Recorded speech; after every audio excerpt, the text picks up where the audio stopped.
Hello everyone. Good evening, everyone. I can see we have Michelle Kagari, we have Faith Pino, and Mr. Dosso. I can see you on video. You're very welcome. Good to have you. You're the early birds. There is something in for you today. We are starting in a minute or so. Let's see who gets to join us before our start time. Otherwise, it is our pleasure to have you today. Join the How We Rise webinar. And I know for sure it's going to be a good time spent. You will give yourself a pat on the back that you came, that you joined.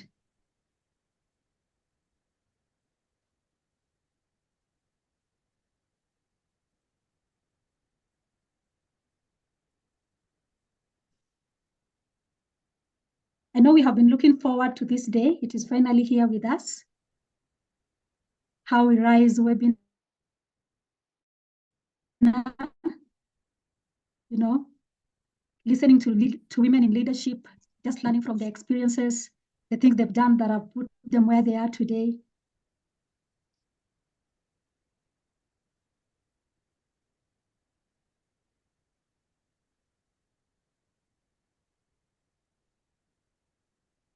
Okay, how do you get my voice now? Is it still breaking?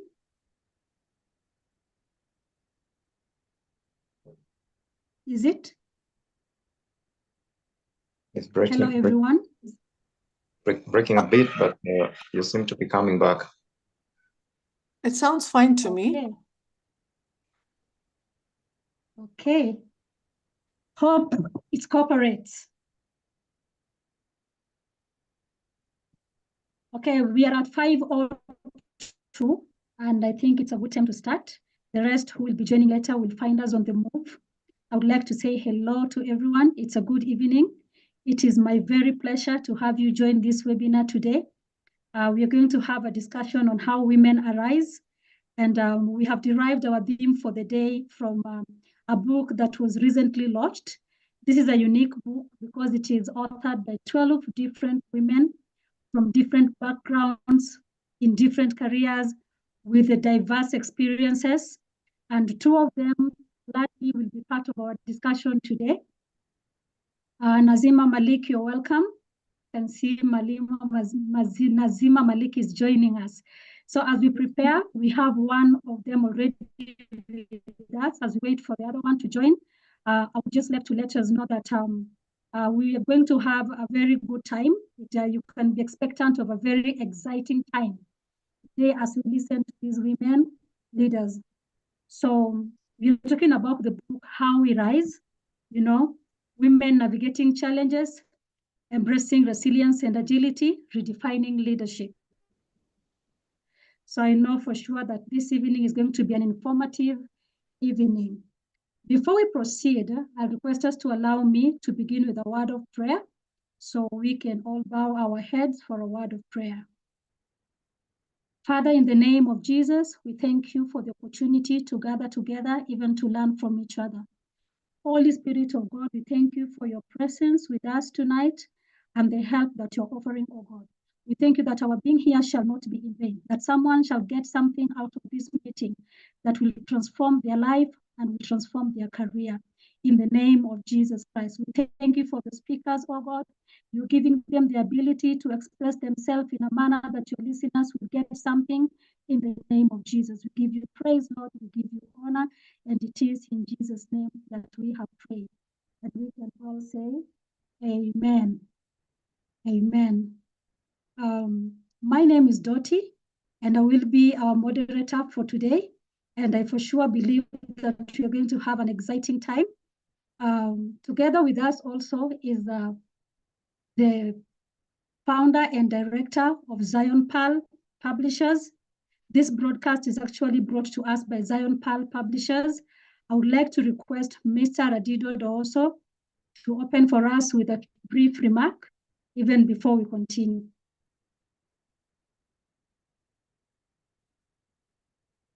Well, thank you so very much. And thanks for taking on the moderation.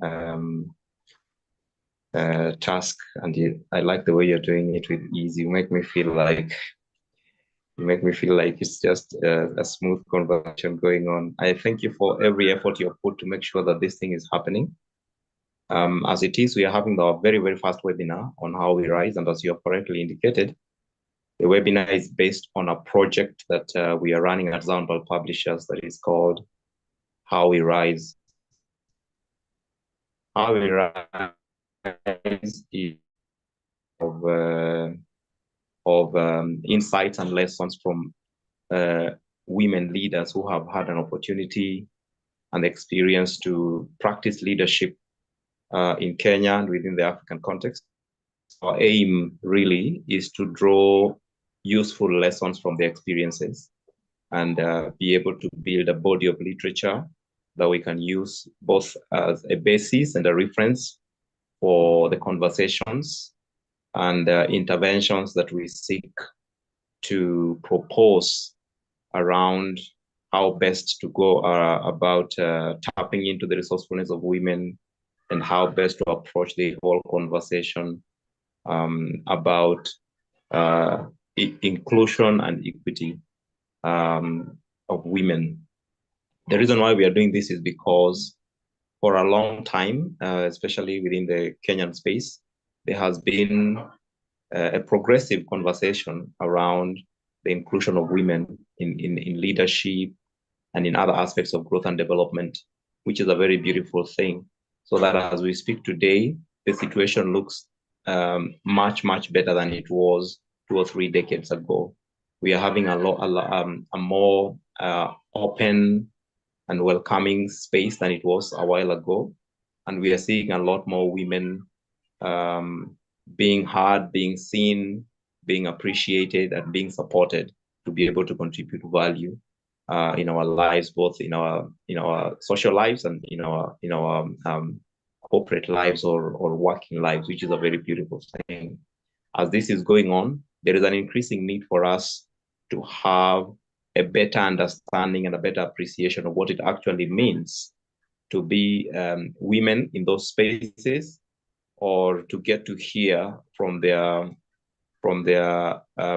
perspectives about what is it that concerns them, or what is it that is working well for them, or what is it that is not working well for them, so that as we fashion policies and as we fashion guidelines and even organizational cultures and practices, we are well informed.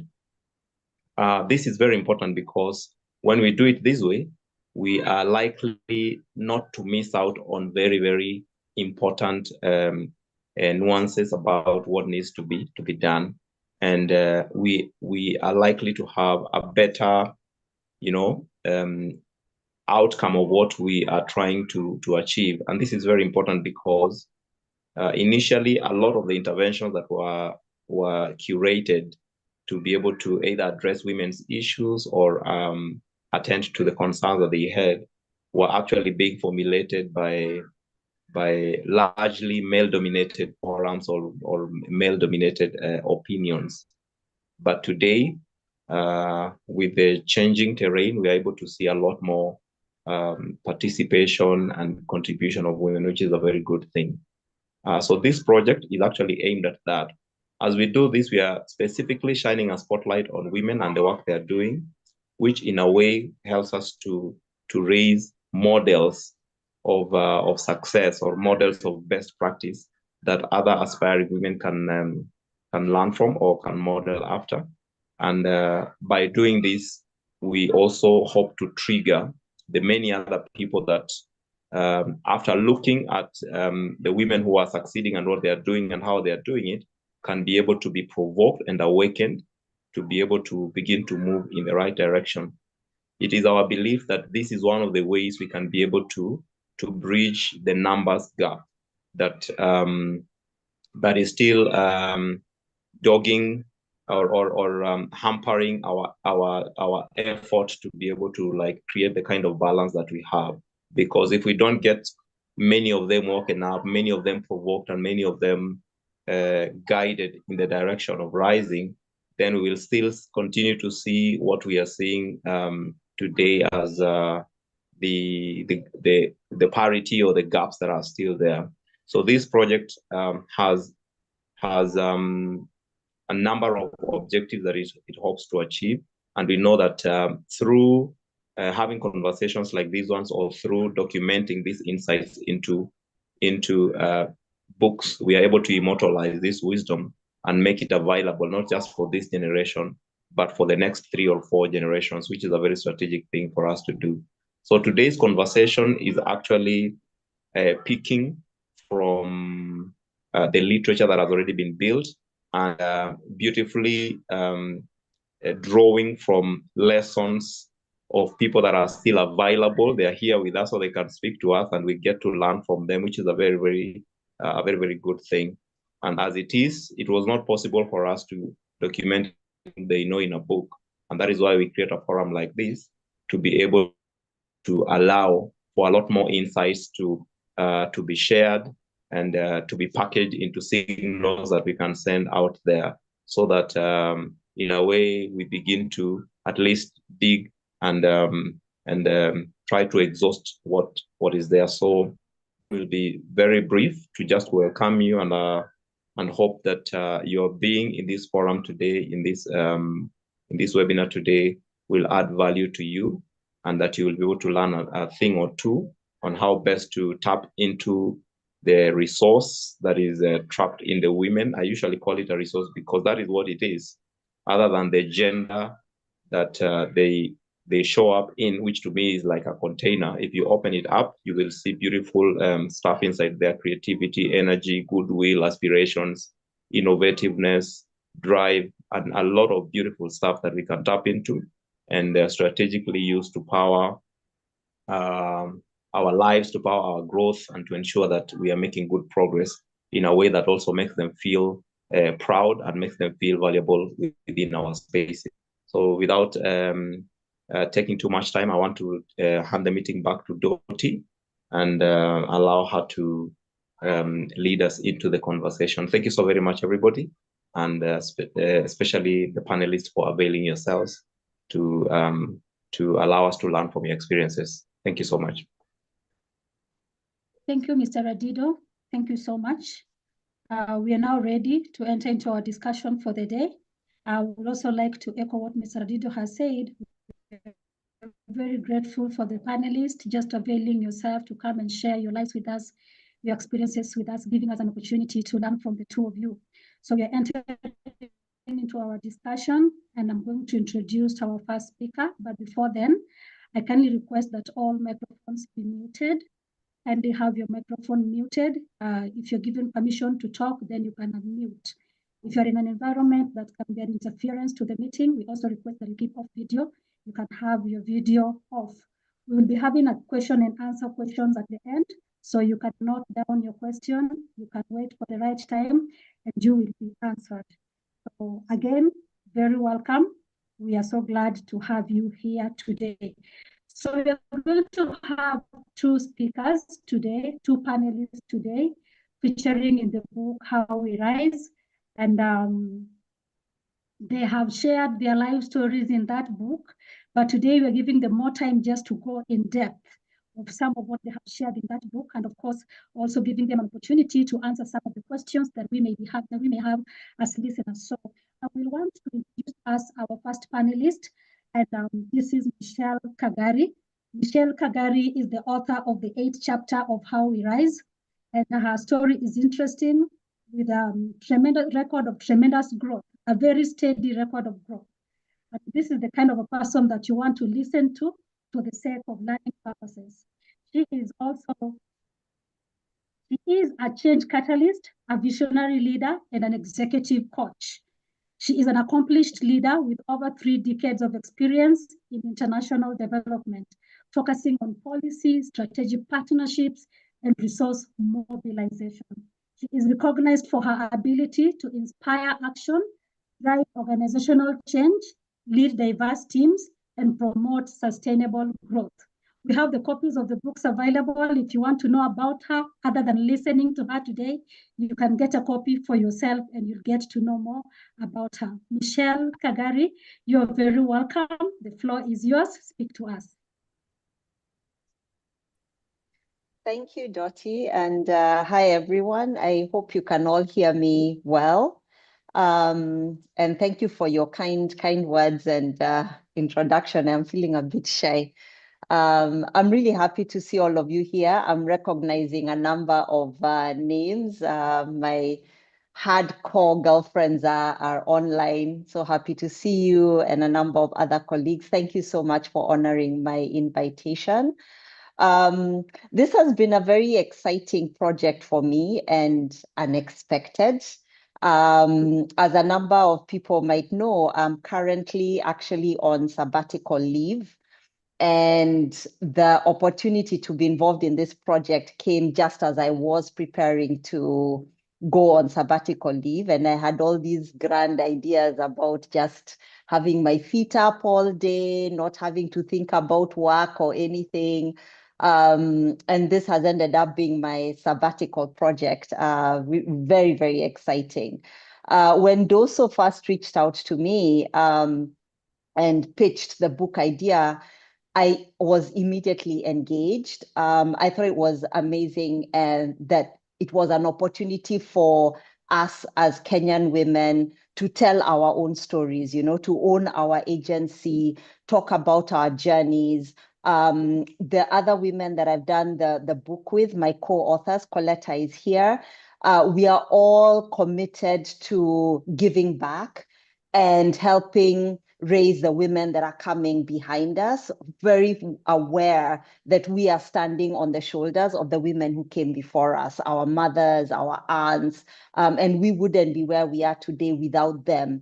And so what is our role in paying this forward and bringing up the women and others behind us who are also seeking to rise? And I think it's so powerful when we take ownership of our stories, our agency, because that's the legacy that we give. There are not that many leadership books out there that are given from the perspectives of African women. So I thought that was really powerful. A lot of what you see will have perspectives from the North, from Western countries. And this allows us to tell our own stories of how we are navigating our unique contexts. In terms of my chapter, what I did was to narrate my journey so far. And for sure, it is a journey. Starting with the beginning of my career when I was so full of energy, zest, I had a burning in my belly to change the world. I had no fear, to going through a period that was very dark, where my career had stalled, stagnated. I made so many mistakes. Plus combined with motherhood, being a wife, and dealing with other crises. And then to where I am now, which I'd call, I don't know if I'd call it a reinvention or renaissance or resurgence. And my journey continues. And when I reflect on like the whole journey and what are the fundamental lessons that have emerged for me, they are what I have said calling inalienable truths.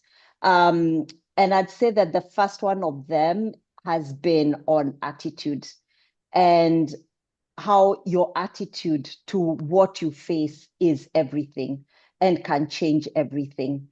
And for me in my journey, this has emerged in two key ways. The first was how I control my response and the realization that I do have agency over my journey. When I started off my career, because I was in development, I trained as a lawyer. I used to be very articulate. I don't know about now, but I was fantastic, at talking about how hard it is for women. I could analyze a problem to death. If it was like how women we are navigating the workplace, the triple burdens that come when you're a woman of color in an international setting, when you're a woman in a patriarchal society, and the burden of care work that women do and how hard it becomes for us to rise. I was very good at that. But then one day, it hit me that because I was overly focused on analyzing the problems and how everything was wrong, I was actually ignoring and worse, excusing my own contribution to the situation. And that realization that I couldn't control everything that happened to me, because shit happens, forgive my language, but like things happen. But you do have control over your response. And when that penny dropped, it was a very empowering shift for me. And it really helped to change my attitude on how I approach situations. And because of that, I learned how to own my part and take control over my journey. And a few things that I've had to unlearn, and I think a lot of women on this call will relate. I've had to learn to not be afraid to talk about my achievements. Actually, I had to unlearn being humble. I think as if you're a good Kenyan girl, you're taught to, be humble, or don't go talking about yourself, don't toot your horn, no one likes that. But I realized that when you don't do that, that no one cares about what you're doing. For real, Chinua Achebe was right. The lizard that jumped from the high Iroko tree had to claim its success. And so I had to learn how to talk about my achievements. The other thing which I had early in my career, but I lost it along the way, and I've started doing that a lot more now, is learning to ask for what I want, being vocal and being visible about it. And the first time I said a few years ago, I was so scared. I was like, oh my God, people think I'm so arrogant. But so far, I have found the responses to be very positive. So for example, a few years ago, when I first decided I wanted to get into corporate governance, I wanted to be on a board, and I didn't even know where to start. And I got advice from the Women on Boards Network, and I put it out there, and I told a number of contacts that I wanted to be on a board. And it's actually from putting it out there that I got my first opportunity to join the board of Food for Education. It was because I had told a contact of mine, and they were in a situation where an organization was looking for a board member, and he recommended me. And then the other thing about like the situations you're in, you may find yourself in an opportunity where you're in a meeting, you're in a certain space. A lot of times as a female, I have suffered from imposter syndrome. I think we all get it. You find yourself in a space, you're like, what am I doing here? Everyone is so much more accomplished than I.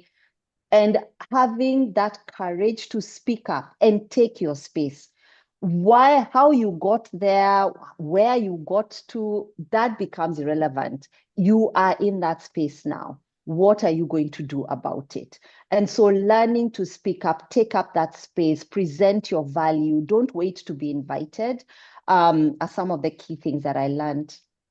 The second aspect about attitude for me has been about accepting feedback.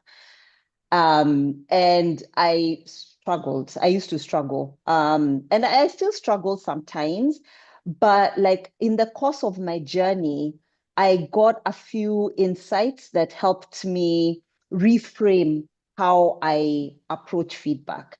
And the first, I see one of my colleagues who knows this story is online. But the first thing was I did a leadership assessment, and the way they framed the feedback was how you show up when you're in a situation of stress versus how you show up when you're at your best. And that framing was so powerful for me because I used to feel like I'm being attacked when people would give me critical feedback.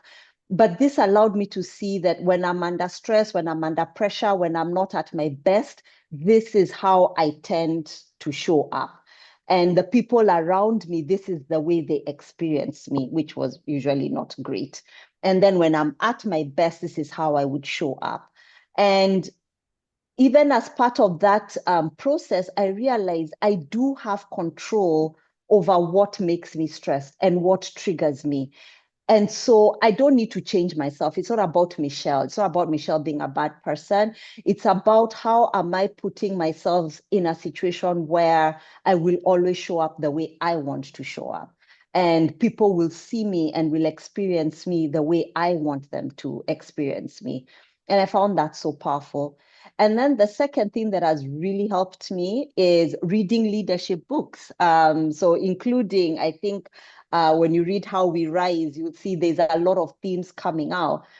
And when I read this book, How Women Rise, which honestly changed my life, they were talking about the behaviors that hold women back in the workplace. And I realized, I was telling my husband when I read, I was like, oh my God, that's me, that's me, that's me, that's me. And I realized my struggles are not unique to me. This is something that everyone struggles with, and this is how they deal with it. And that really helped me because, again, my struggle used to be that I used to personalize feedback so much. And so in terms of attitude and that first unassailable truth, these insights that I got and the changes that I made shifted the way I approach the world and the way I deal with things. And I think has really, really helped to get me to where I am now. The second unassailable truth, which came just a few years ago, actually, was to deal with the world as it is and not the way I wish it to be. I think for those of us who are in international development, policy, we are trained to analyze problems. We are trained to give recommendations of this is what should happen, this is what should happen, this is what should happen. So I was very much in that space where I would be lamenting about what's not working, how the police are like this, politics is like this, governance in Kenya is like this. But then I realized when I went through my transition and I was working with a sports betting company, that lamenting about what's not working is futile.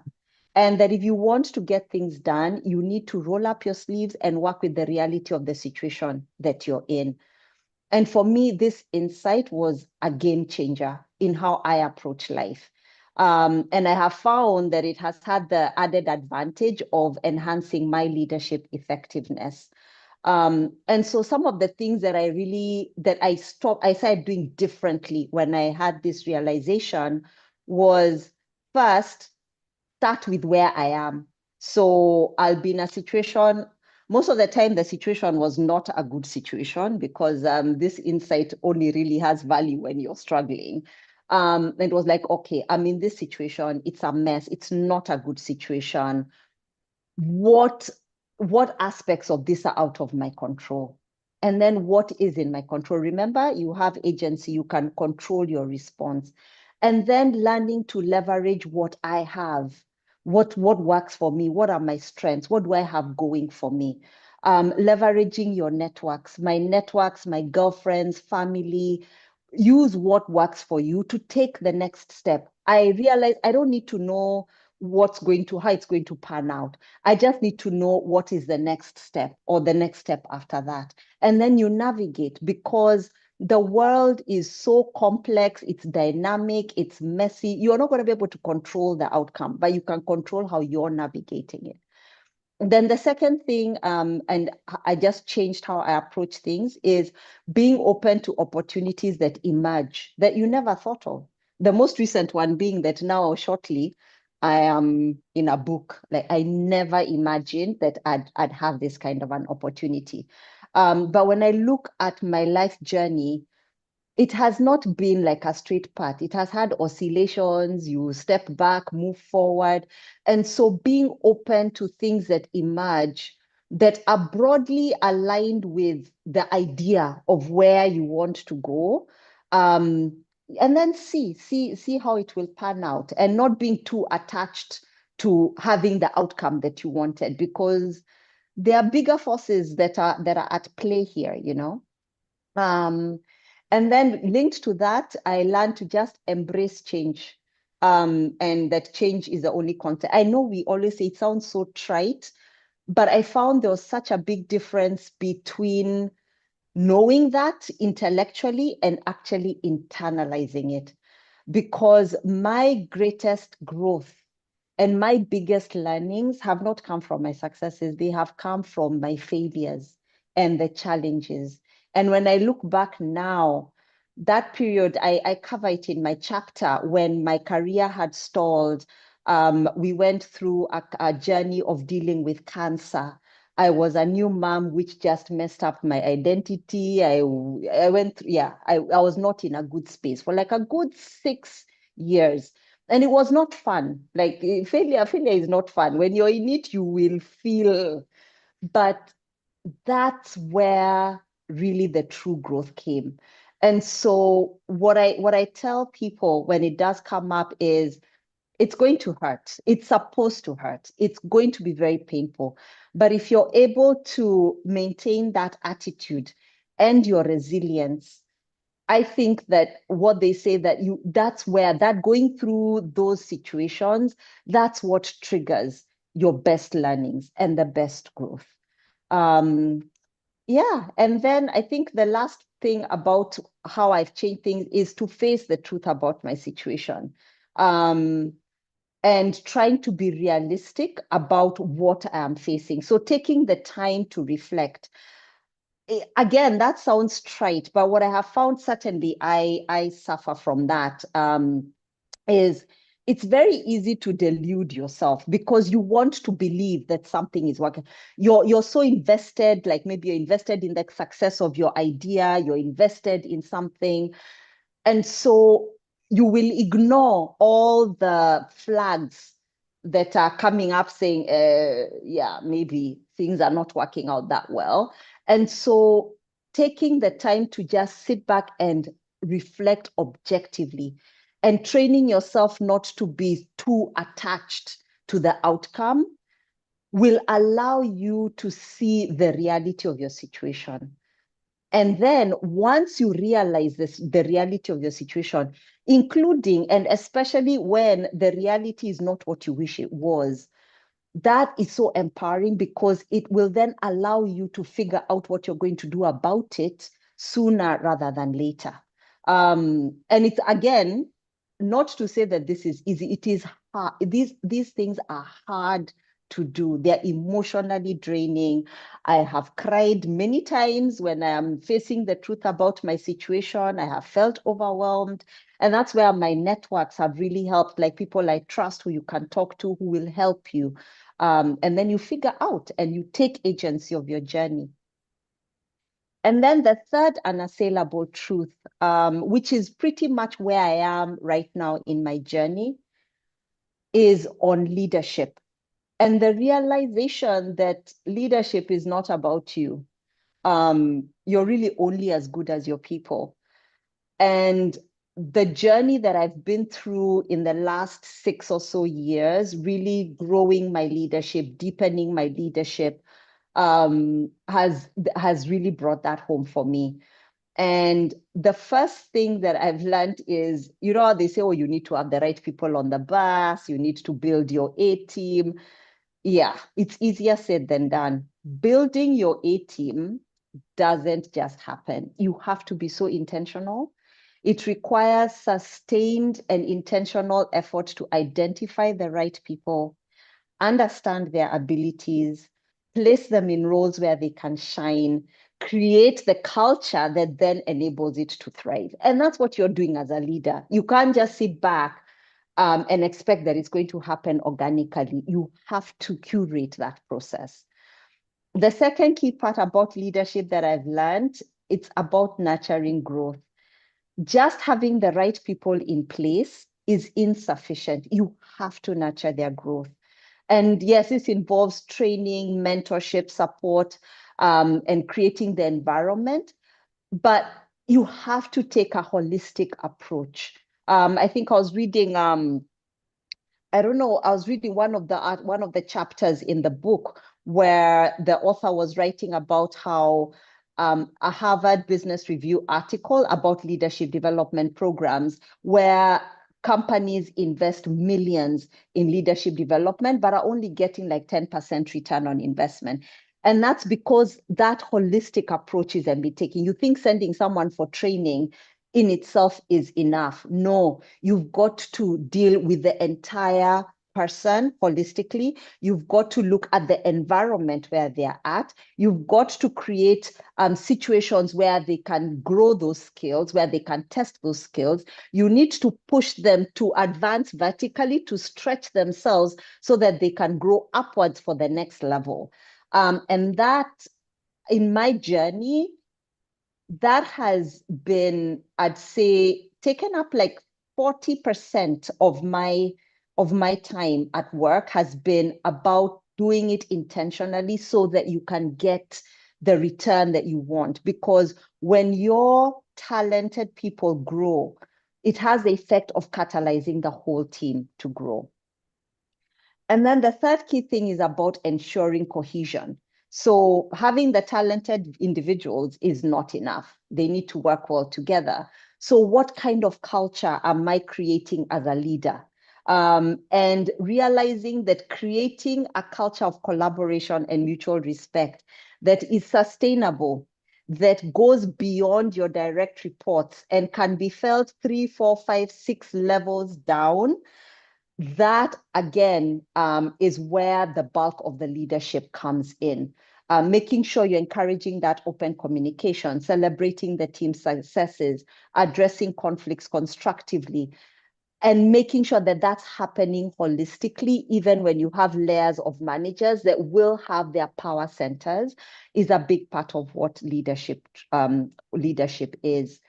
And finally, what I'd say is that third unassailable truth about leadership, these are strengths that women often we naturally possess.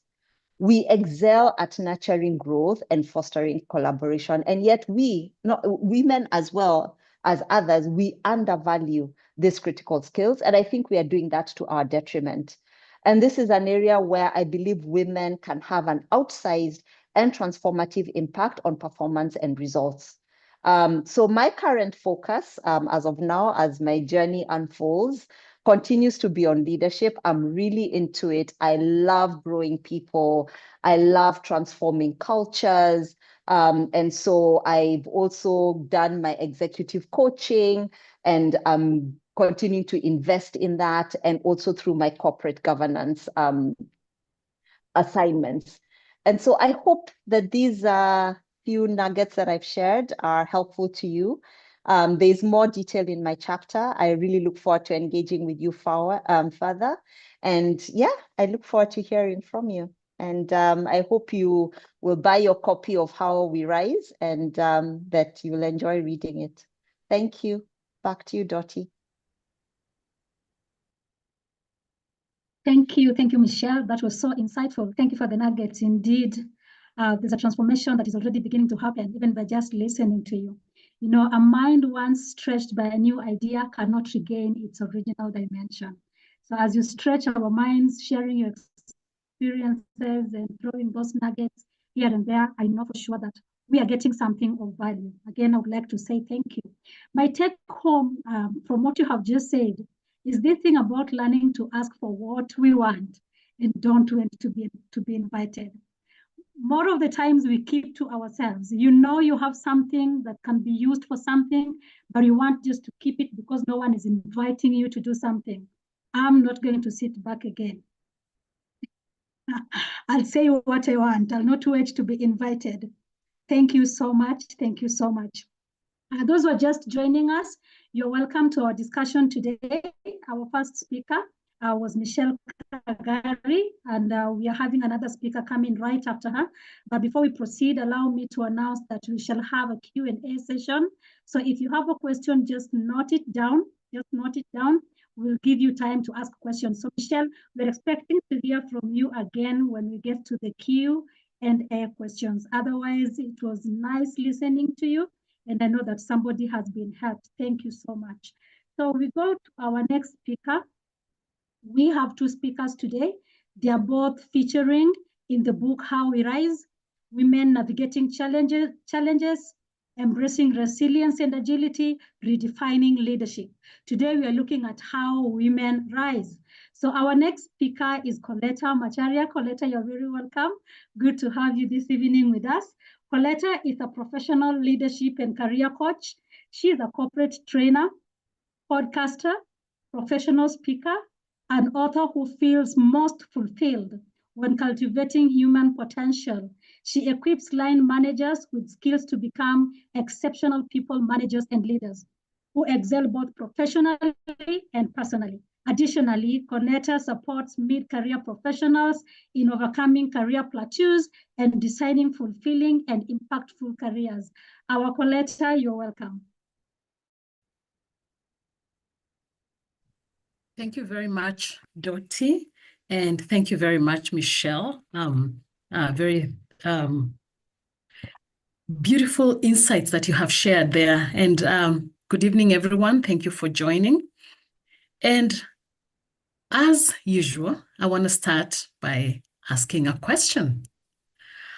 When you hear or when you see the word season or seasons, what comes to mind? And I'm going to give just a few seconds for us to reflect on that. And you can put on the chat what it is that comes to mind when you think of the word season.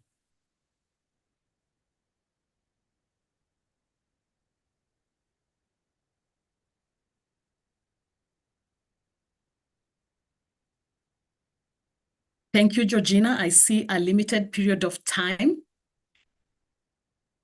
Any other person who would like to chime in there?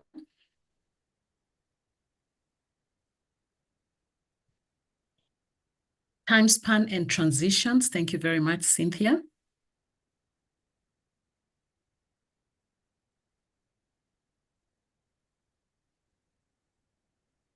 Thank you. I want to take it a step further and granulate this and now think about seasons as a woman.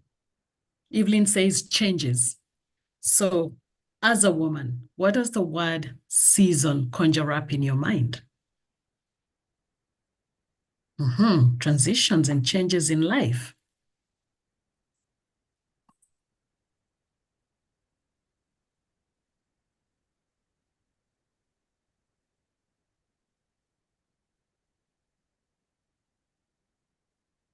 Growth. Cynthia, once again, thank you very much. Let's take just one more.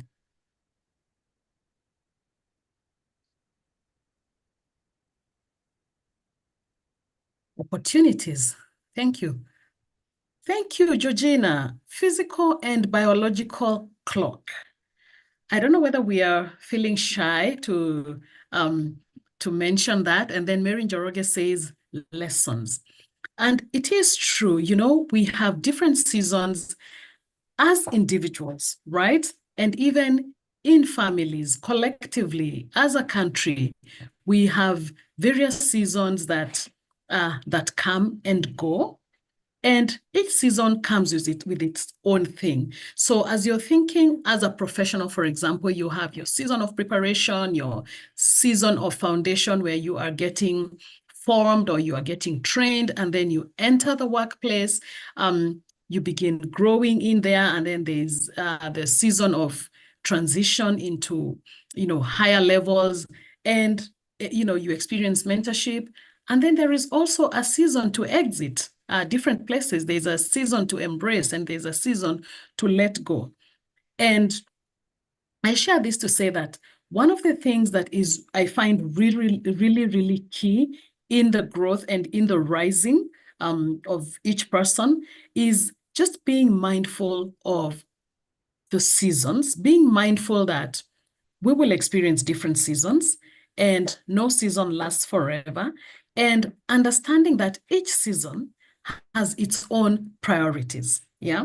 And so being in that space where we give ourselves the grace to ask ourselves, what season am I in right now?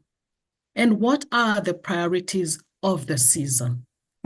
Because if we don't stop to think about this, then we could start shooting for things that they're probably premature, they will not work during the season we are in. If at the entry level, I'm already complaining and lamenting, you know, why am I not being promoted? Why am I not achieving results here? Why am I not already the boss of this place? But I just came in. I haven't even learned the ropes. I haven't even, you know, cut my teeth in my profession yet. And yet I want already to be, you know, I haven't even learned to crawl, but I want to be running. So it's important to understand these seasons in life, embrace them, and determine what the priority for the season is. And along with that, realizing when the seasons have passed, all right? And in the book, I share 7 lessons that I have learned just in the process of different transitions that my family and I have been through. And one of the things that I share, and that's the first lesson, it is just the importance of acknowledging, right? And especially acknowledging when things have passed, right? Acknowledging and taking the time to, if grieving is necessary, grieve that I am no longer in this space. I am no longer able to do X, Y, Z. But after that, adapt, move to the next stage and think about, what does this season call for? What do I need to develop in terms of strengths, in terms of attributes, in terms of whatever it is, yeah, as a professional, as a mother, as a, whatever it is that you are doing, what is needed for this season? Adapt to that. And I quote, a saying there that the earth does not change colors to match the chameleon. And so we are the ones to adapt to the season and to the space that we are getting into. And with regard to seasons, again, I want to also point out lesson number 4, which I'm not going to, go into detail, but I'll just point out taking responsibility for whatever growth or whatever things I need to learn in that season, and not expect that, so-and-so is going to do that for me. And Michelle talked about agency, and it's just important to realize when to get onto the steering wheel and, be the driver of that vehicle that you're supposed to be driving. And again, the saying that I quote there is, the elephant never fails to carry its tasks. And so we are responsible to carry our tasks. And the other thing that I talk about with regard to seasons is lesson number 6, pay attention to the personal being indicators.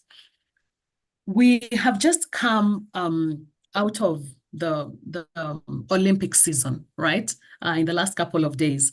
And I'm sure if you followed, you saw just the determination, the fire, the consistency in the athletes, as each of them took up their space and they did what they needed to do to get what they had to he went to the something that and not but the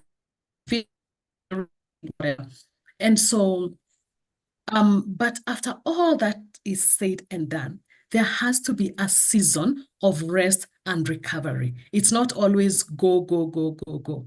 And that is one of the things, if we want to rise, then we must realize that we need to give ourselves those opportunities for rest and recovery, because it is during those times, even the way our bodies are created, rest and digest. And it is during those times when we are resting and recovering that we can also renew ourselves and birth in ourselves something new, and be creative and learn and, embrace so many different things during that season of rest and recovery. So those are just 3 of the things that I want to point out there.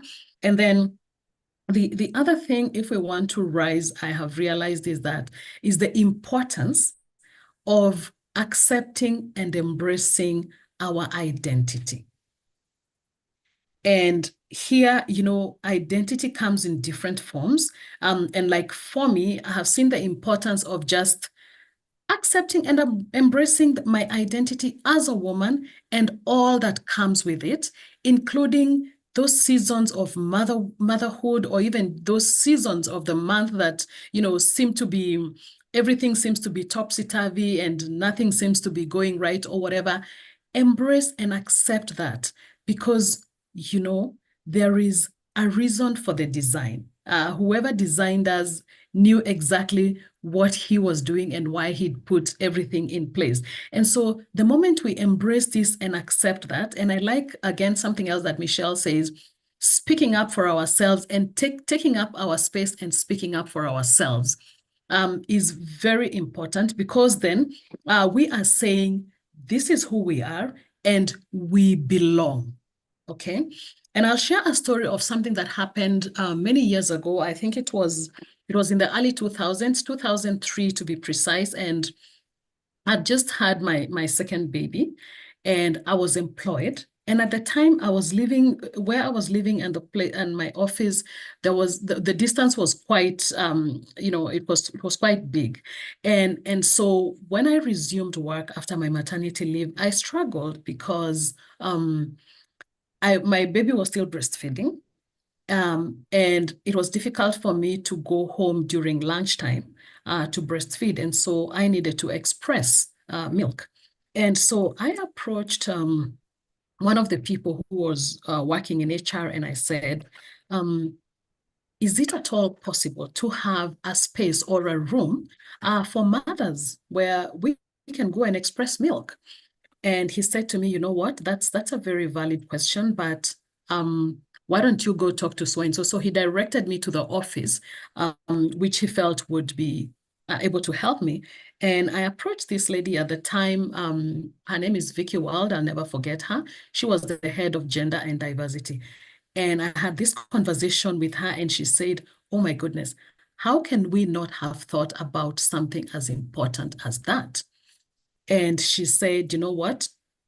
I'm gonna, do whatever is necessary to ensure that this room is made available. And in record time, within less than a week, there was a room made available. There was, plumbing with hot water, and there was a fridge and a couch set up, very comfortable room put in place, and a message put out for every mom, who wants to come and express, come, and there is a space for you. And that is when I realized the importance of speaking up, because when you go to a place and you find the facility is not there, or the environment is not conducive, for example, there are many assumptions that we can make, but we have an option to speak up. And in so doing, you will be helping not just yourself, but another person who may not have the same opportunity to speak up, or who may feel that they do not have a voice. And so here I want to say kudos to every workplace that realizes that, we have female gender, and it's important for people to feel welcome and for people to feel that the environment is great for them, is conducive for them to bring their A game and not to have to worry about certain things. And even our schools, for example, the other day I was I was in Canada, and I visited a public college, and there in the public college, in the washrooms, they had dispensers for free tampons and free pads. And I said to myself, wow, what would it take to ensure that we have this in Kenya, in every school, so that no girl has to feel, embarrassed or has to be disadvantaged just because it's that time of the month, and then, they won't come to school because they don't have this or they don't have that. And so rising, to me, means being in that situation. When you find yourself in a situation and advocacy is needed, speak up or find somebody who can help you or who can speak up on your behalf, so that the environment is made conducive for you to bring your A game to work. And so that is just the bit that I wanted to share right now, and I'll pause there and hand back over to Dottie. Thank you. Thank you so much, Colleta. Thank you for the insightful information you have just shared with us. I know for sure someone is getting something that is very dear to them, something that is priceless, something that we would pay a lot of money to get, but you're here volunteering your life, sharing with us on these very significant things about our career growth. Having the two already spoken, our two panelists for the day, we are going to open up for questions and answers. We are going to open up for questions and answer. If you're there and there's something you want clarified, if you have a question you need answered, you can just post your question directly to Mr. Adido Doso, that is Zion Pearl Publishers, or direct message me so that we can have the question and post it for the panelists to answer. I think we have really gotten much within the short time that we have had these panelists speak to us, from Michelle to now Colleta. There is something that they have spoken that you have taken as very important, even as you look at your career growth, where you are and where you intend to be.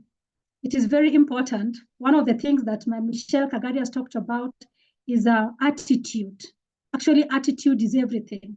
We begin our growth on it, and we end our growth on it. Attitude is very important. And like I said previously, that one of the things that has really sparked my attention is that it is okay to ask for what we want. You know, as an African woman, that will be considered some level of pride. But Michelle is telling us it is okay, because you may remain in the same position with some abilities that can be used for something constructive, but you have never really spoken about it. So we should be vocal about what we want. That is one thing that I'm taking with me, and I'm going to begin to work on it straight away. You know, accepting feedback. I know it is very common. It is very common with us women. I may not speak about men, but I know people don't like feedback, sometimes very constructive, but we will consider them an attack. You know, I have struggled with that. I still do. I hope to change soon. Just like someone else also here is saying, I know I'm going to work on that. Taking feedback is not easy. You must be really intentional to take constructive feedback, because then they can usher you into your next level. Leveraging networks. How is your network? How intentional about you on improving your network, you know? So these are some of the things that I know are helping us, and we appreciate so much, Michelle. Listening to Colleta talking about seasons. Sometimes even we are in denial of the seasons we are in, you know? We know very well this is the season that I am in, this is what is happening, but we stay in denial. We don't want to agree to the seasons, you know? We refuse to acknowledge, we refuse to grieve and adapt. You're encouraging us to acknowledge, grieve, and adapt. This is a challenge that I know most women deal with. We can stay in a season forever, so that even when a new season comes in, we don't take even note of it. So thank you so much. These are great lessons from you. You have also encouraged us to take responsibility. You know, we can't keep blaming things on other people. We can't let other people have their way when we have the ability to. We should take responsibility, and we should embrace our identity. If we are ever going to rise, then we should embrace our identity. I think these are some of the important nuggets that I've received from you. I would just like to open the floor for anyone having a question. And if not, I will proceed to the questions that I have with me. Kindly post your question on the chat box. You can send directly to them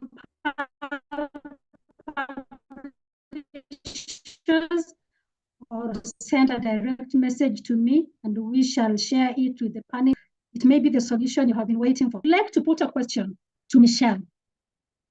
Listening to you speak and looking at your steady growth in your career, what are some of the unique challenges women face when seeking leadership roles, and how can they overcome these obstacles? What are some of the unique challenges women face when seeking leadership roles, and how can they overcome these obstacles?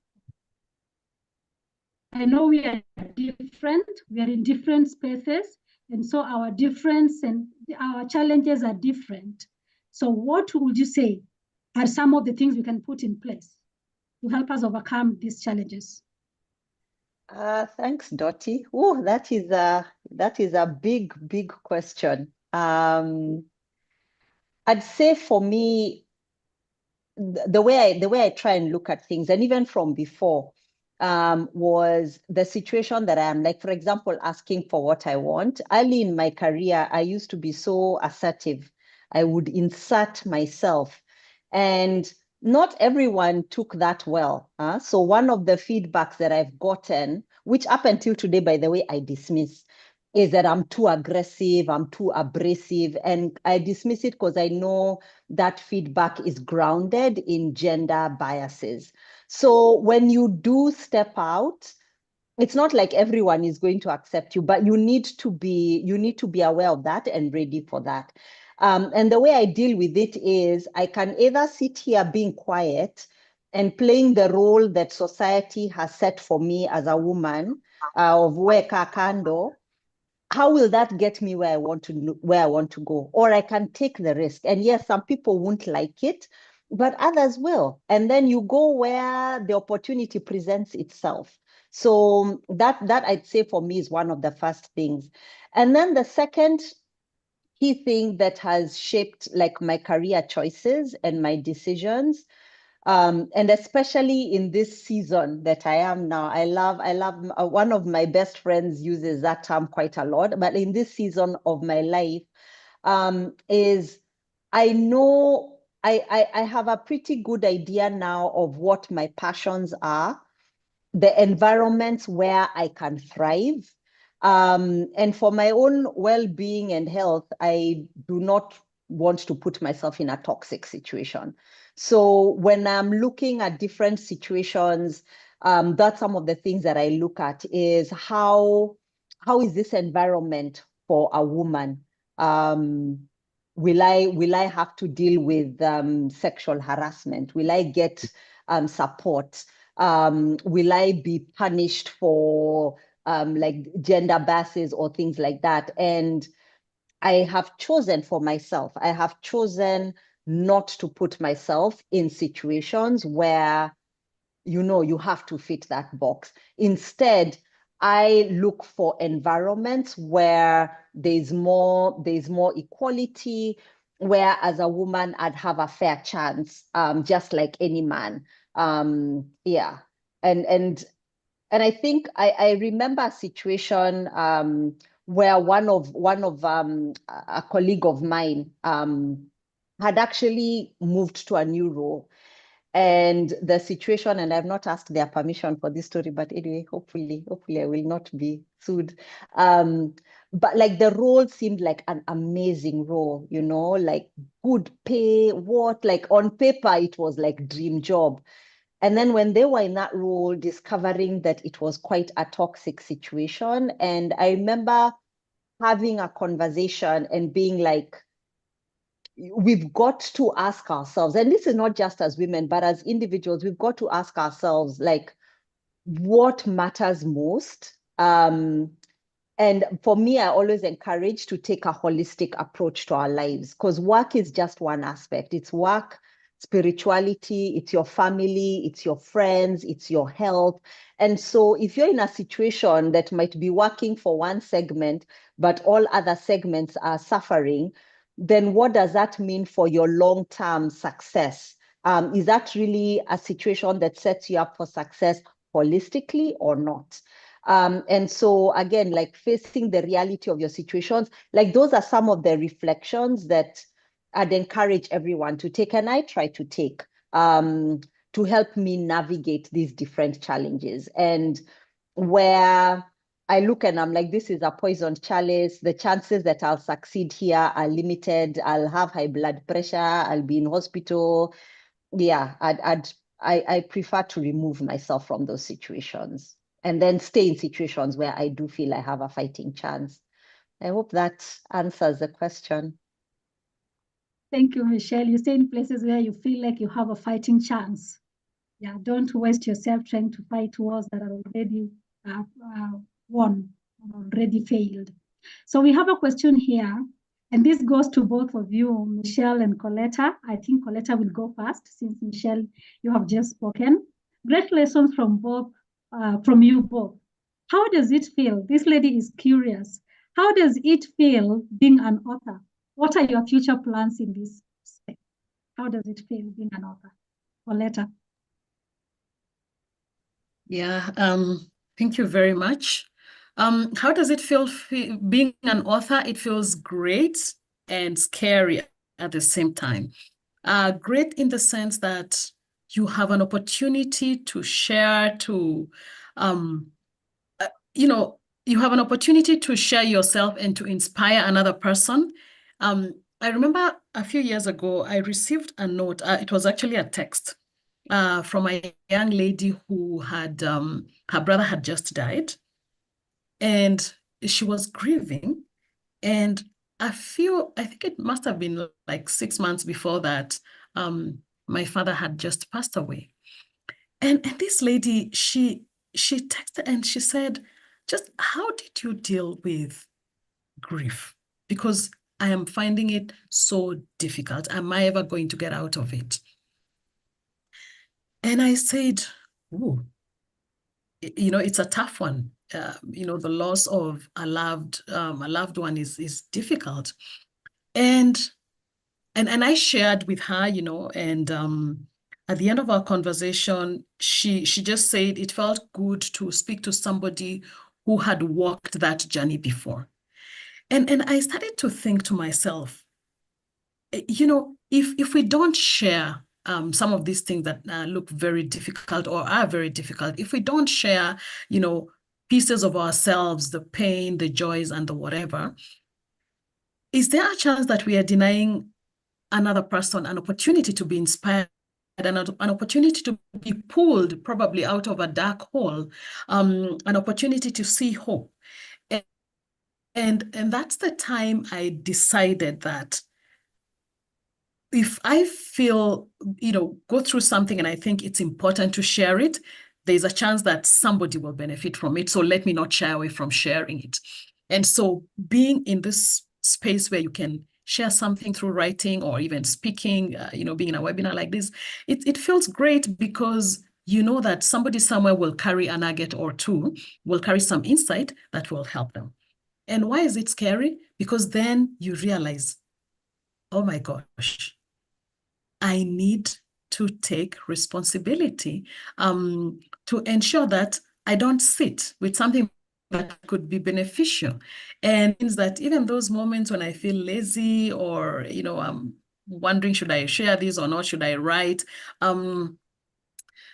I sort of have a responsibility to share. And so the scary bit is, am I sharing enough? Am I utilizing what I have been given to benefit other people? Yeah, so that's what I would say. And then what are the future plans in this space? For me, future plans are to write more. And as we speak, I have something else in the pipeline, my memoir that is called Like Fine Wine. It's going to be coming out very soon. And I also want to dip my toe in the world of fiction. And who knows where that's going to lead. So my plans are just to follow where all this is going to lead and see what God does with it. Thank you. Thank you, Colleta. It feels both great and scary. So if you're there and you're intending to start writing something soon, just know you got two feelings to deal with: greatness and fear. So thank you so much. Michelle, I would like you to also say something about how you feel about being an author and your future plans in this space. All right. Right now, I'm feeling under pressure. People are writing other books, and I'm still in the phase of processing. I never imagined that this could happen. I'd always had a vague idea about like maybe building thought leadership. There's a colleague of mine. She's actually here. She's been giving me a lot of feedback like about my nuggets and leadership. So she had kind of planted an idea that maybe I could do something with it. So yeah, I'm still processing. What's definitely emerged even over the last few weeks is there's so much I can do to like leverage this space to start building my thought leadership. And at the moment, I'm feeling quite daunted by the prospect because I'm like, do I have the time? Like, how am I even going to do this? But I think that's where I am. I'm huge on just letting things emerge and unfold. So I'll continue being in this space, enjoy the journey, see what unfolds. And yeah, but it's a fantastic opportunity. What I'd say to everyone is, if you do get an opportunity like this, please take it, because it's a way for for you to secure your legacy. You know, once you're in print, it's there. And then there's the other opportunities that come from it. And so, yeah, anyone else who gets that opportunity or who's been thinking about it, go for it. I think it would be, yeah, it would be an amazing experience for anyone. Thank you, and thank you for the encouragement. We are actually going for it. Yeah, I know some of us who are here today will be future speakers here talking about the books they have authored or the chapters they have contributed in the upcoming books. Before you go, I would like to ask you a question. What strategies can women use to advocate for themselves in workplace, especially when aiming for promotions or new opportunities? What strategies can women use to advocate for themselves in the workplace, especially when aiming for promotions or leadership?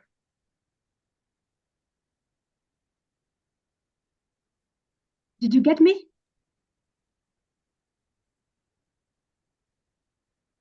I'm waiting for Colleta to go. Oh, and I was waiting for you to go. But anyway, it's okay. I can. Michelle. Okay. Sorry, But okay, it's okay, sorry, Colleta. I missed. Okay. It's okay, Colleta, you can go. Either way, so long as the question is answered. Okay, so strategies to advocate for yourself. I believe that our actions speak louder than our words, right? And so we can, but it doesn't mean that we shouldn't have any words. It just means that we need to have both, and they need to align, all right? And so, so starting from the actions, like I say, taking responsibility for your own personal growth is very important. It doesn't help to sit at a corner and say, you know what, I'll just wait until my boss approaches me and gives me this promotion, or I'll just wait until, you know, whatever. No, we need to ensure that we are putting ourselves in that space where we are learning. So if I'm eyeing a promotion, if I'm looking to lead my department, and right now I'm just one of the team players, but then I have this ambition to be the team leader at some point. How am I developing my leadership skills? How am I developing the other different attributes that would help me to own my part of the contribution, all right, in the team? How am I developing my collaborative skills? So that's one. That self-development is very important. And then there is also mentorship, ensuring that I am allowing myself to be mentored. I'm allowing myself to be supported in that journey, looking at somebody who is or has been where I am aiming to go, and having this person walk with me so that I can learn from them as well, right?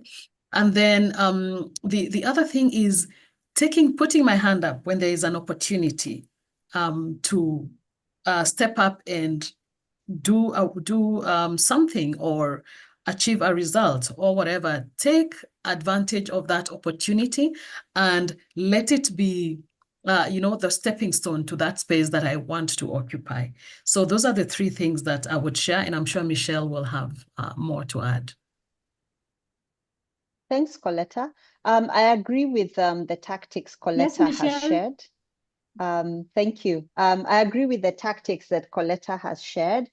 In addition, I would say, ask, the kind of role that you want to get into, just ask what is entailed in that role. And you can have a conversation with the person there, because many times, and I've experienced this myself, sitting on the outside, you look at someone, so like for me, I'm currently eyeing CEOs. You look at, they make it look so effortless. But then when you talk to them about what it takes, you realize, hey, there's a lot that's going on in the kitchen that you have no idea about.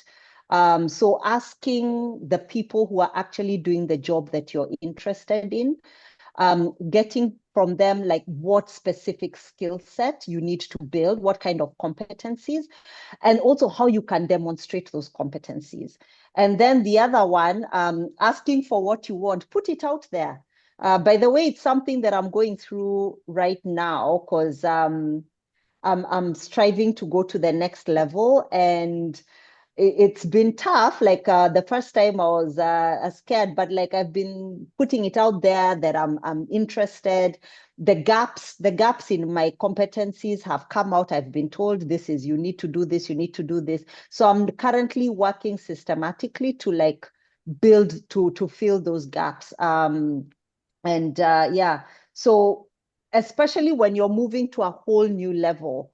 And what I have found is there's a very big difference, like a manager role. When you're a manager, the requirements of a manager is mostly operational.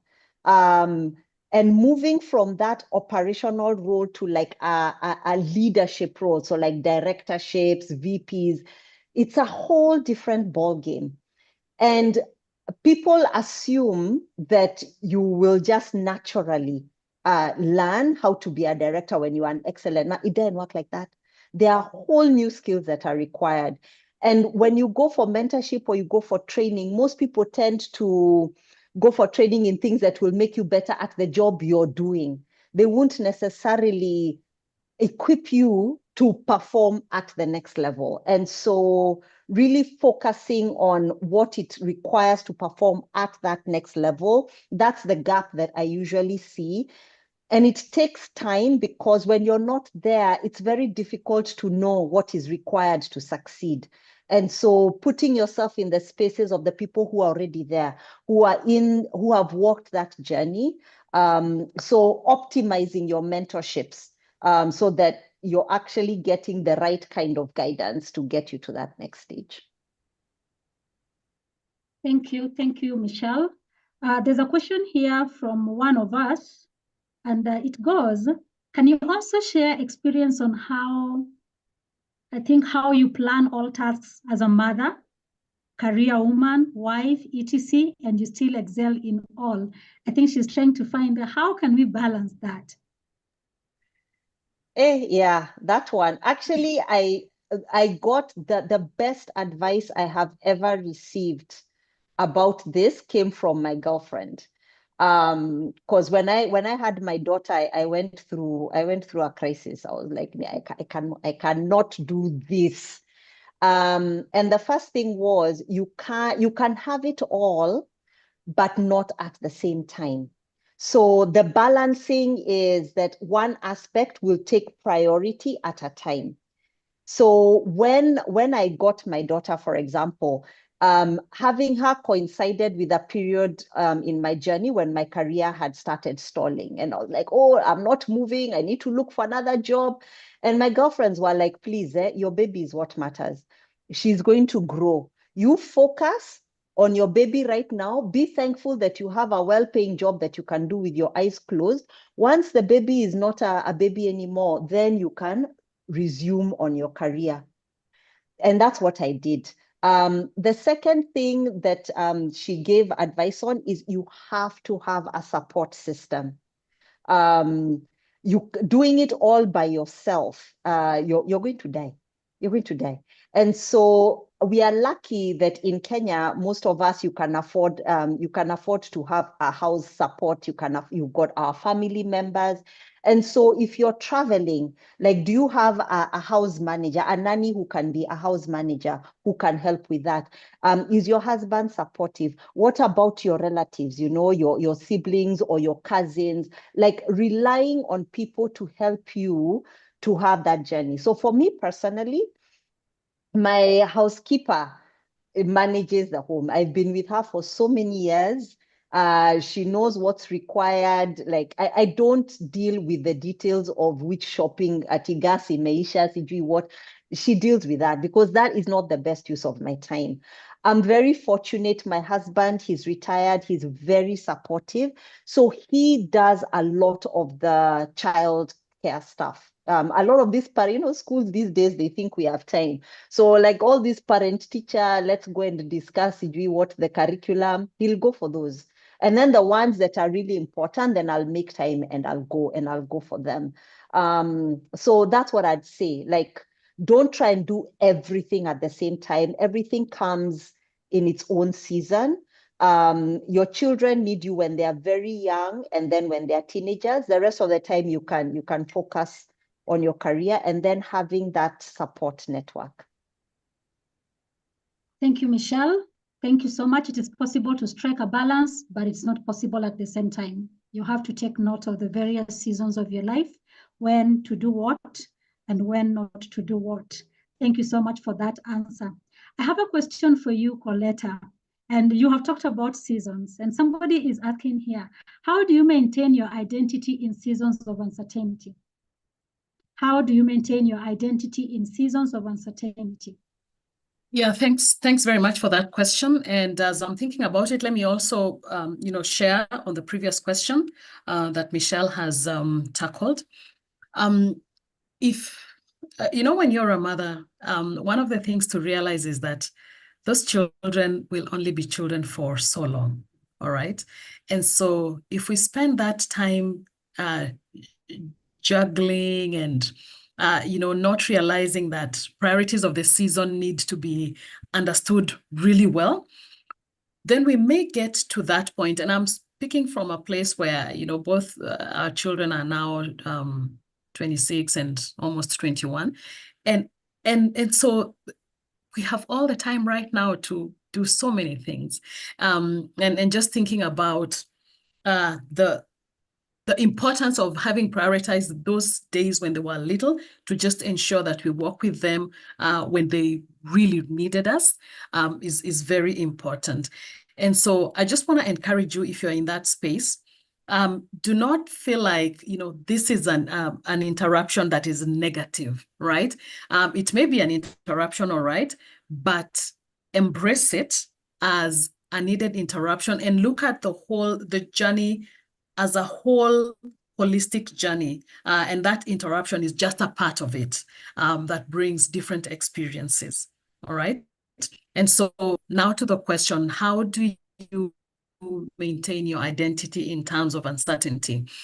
And if I'm not sure how how to approach this, but if I'm understanding that question correctly, how do I remain who I am even when things are uncertain? Okay. And I would say it starts even before, the uncertainty comes, by one, just ensuring that you take the time to understand who you are, and settle into your identity, all right, of who you are. And sometimes, there are some certain things that will change around us. For example, if as a professional, okay, you may be doing this role today. Let's say you're CEO of XYZ company, okay? And you may put on that identity of the CEO and perform that job very well.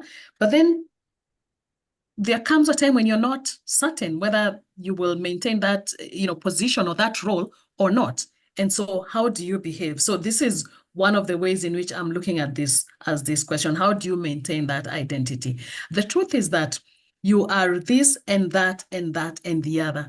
And you are not just one thing. You're not only CEO. You are also you.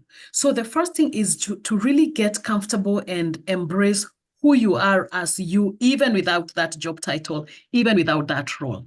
So if you can answer that question, who am I without this job title? Or aside from the work that I do, who really am I? And then the other important question is to answer the question, whose am I? All right? Because there are times that we are torn between so many things and so many relationships and so many responsibilities that we feel like we belong to everyone and anyone. But it's important to just sit down and make peace and acknowledge who you are and whose you are, because that speaks to who you answer to, and it speaks to what kind of values and what kind of values you are going to ascribe to. And, many of us may look at this from, the spiritual perspective, or, who do you serve? And that's very, very important. So once you are secure in who you are and whose you are, then even during those times when things are uncertain, you can remain, unshakable, because there are things that will not change with regard to who you are and whose you are, so that when all else around you is changing or is uncertain, you have the security because you are grounded in who you are and whose you are. I hope I have answered that question appropriately. Thank you, Colleta. So it is about you understanding who you are and whose you are. That's the way to go. So we have a question, and both of you can attend to it. How do you plan out a typical week? Okay, let me begin it. As you combine professional motherhood and other responsibilities, how do you plan out a typical week? Any tips you can share on the percentage of time allocated to XYZ priorities? Also, how do you intentionally fill up your cup so you are not depleted? So this person is seeking to know how you plan out a typical week, and if you can share in terms of percentages, how much time do you allocate to what, and how do you intentionally fill up your cup so you are not depleted? Maybe Michelle can go first, then we can have Colleta come after her. Yeah, thank you. I'd say the first thing is I'm not like regimented about it. What I try to do is take a holistic approach. So broadly, like at the beginning of the year, when everyone is making resolutions, like I'll have my goals for the year. And I'll have things that I want to do in terms of my career, in terms of my social connections, friends, family, with my health, with my well-being. And I translate that into, well, how am I going to action this? So typically in a week, I find that I don't have much time to lay around. So I work out. I'm an early morning person. I'm in the gym like at 5 in the morning. I try to be home. I'm usually home by 6:20. So then I help my daughter get ready for school. We do breakfast. That breakfast time is so important for us because that's when we chat. Like it's like our quality mommy and me time. And then before I start my work day, I'll use that time. Either it will depend on what's going on. Either I'll be reflecting on some things or I'll be reading up. I'm finding executive coaching is very demanding in terms of, so I typically use that early morning slot to like read up something on coaching. And then now in terms of the day, I'm very strict in how I manage not only my time, but my energy. So because there are some meetings or there are some situations that just drain you, you know, like after you're done, you're like, geez, I need to just meet up with people and laugh, or I need a glass of wine, or I just need to go and dance. And so if I know those meetings are coming up, like the things that drain my energy, I make sure that they're happening like maybe at the end of the day so that I can just unwind after that. I also know like when I work best. So like for the brain stuff, I usually schedule those in the mornings because I'm a morning person for brains, and then meetings in the afternoon. Weekends and evenings are sacrosanct. I'm very strict about when I stop work. And this was a lesson I learned a few years ago because I realized that I was neglecting my family, and I got some very strong feedback from my husband on that. So evenings are for family. And then weekends is when I catch up with my friends. So we've got like our standing brunch on Saturdays. And then, yeah, there are some things like, I don't know if you can see my hair. I have sister locks. Part of the decision for this is because I didn't have time to go to the salon like every week. So it's like I needed a hairstyle that I don't look like a Mau Mau sister, but it's low maintenance so that it can fit into my schedule. Yeah, and then what I found is that in life, you'll go through phases where like something is taking up a lot of your time, and it can be family. So, and being able to adjust the amount of time you give but you really do want to try and put flexibility in your schedule so that, like, if you're having a family situation, you can give the attention that's required. If you're having a work crisis, you can give the attention that's required. I know that's really difficult to manage. So one of the best things that I've learned is when you're in your workspace, proactively cultivating people at work who you can delegate to, because I think a lot of women, we tend to control things and we mess ourselves up, because when you're the one who's doing everything, when you're dying, there's no one who can come and help you. So really investing in growing other people who can take up the slack, so that when you have to focus on something, you know, okay, this other side is being handled. Thank you, Michelle, for that answer. I hope the person who asked the question has gotten some hints on how to go about it. I would like to put this question forth to Colleta. You talked about getting someone to hold your hand, someone who has been there, or someone who has been where you want to be, having them hold your hand as you walk alongside them to where you want to be. How important is mentorship for women in career? And what should women look for in a mentor? How important is mentorship for women in career, and what should women look for in a mentor? How important is mentorship for women in career? I would say it's indispensable. That's my view. Why? Because mentorship gives you an opportunity to not only observe, someone who's been where you to go, but also get to learn, how did they do it? How are they doing it? What challenges are they going through? What pitfalls, are they looking to avoid, right? And so it's one of those ways of developing yourself that I find is really, really important, because then you don't have to do trial and error. Of course, it doesn't mean that you're gonna do everything the way they tell you, or the way they're doing it, or the way they did it, because you have your own path, you have your own personality, you have your own challenges, but you're gonna learn from them. Yeah. And so it's one of those relationships that I find very enriching. And you can have, several mentors in different aspects. You don't have to just stick to one mentor, because again, seasons, priorities, different things that you're looking for. So what should you look for in a mentor?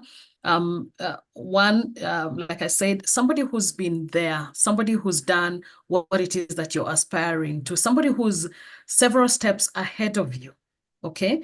And they might be younger, they might be older than you. So I wouldn't say age is, something to be a limiting factor, because there are some people who I find are younger than me, and yet they mentor me in certain things. Why? Because they do them really well, and I want to learn. I want to be in that space where I'm also learning from them. Yeah.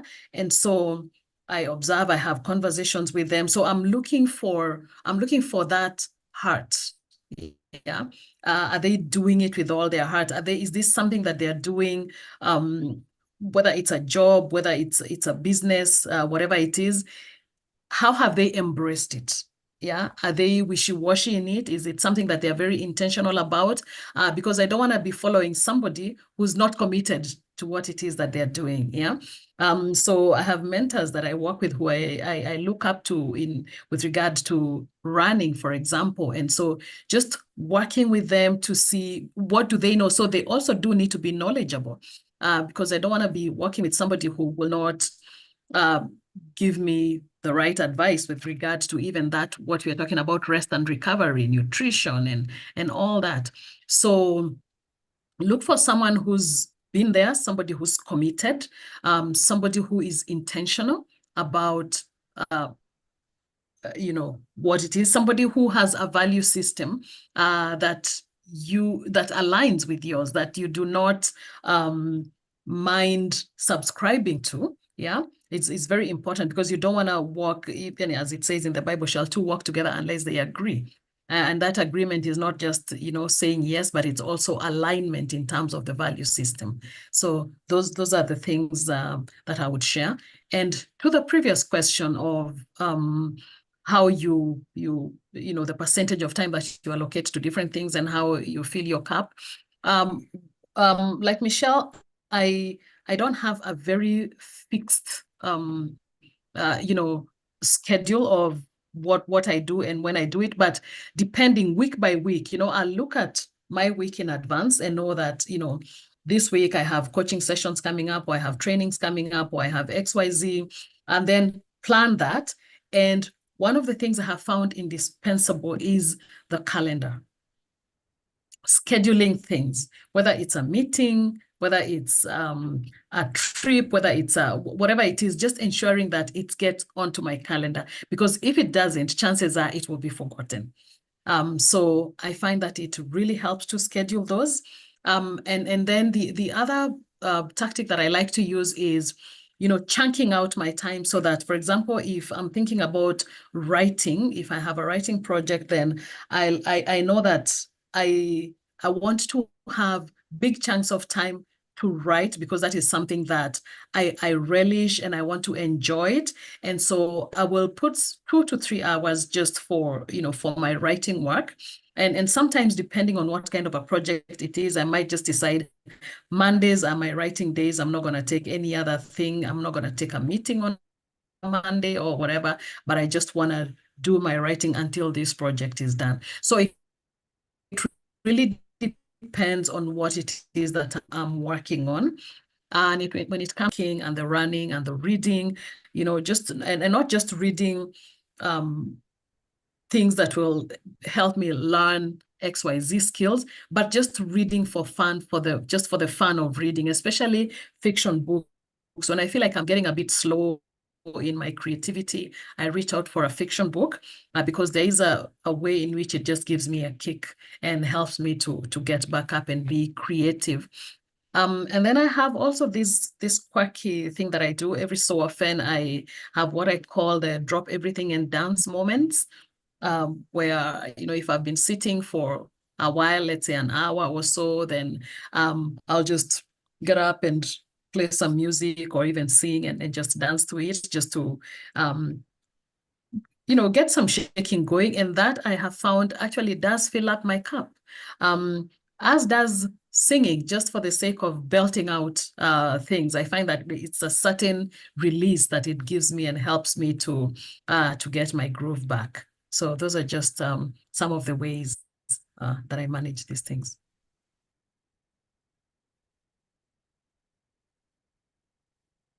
Thank you, Colleta.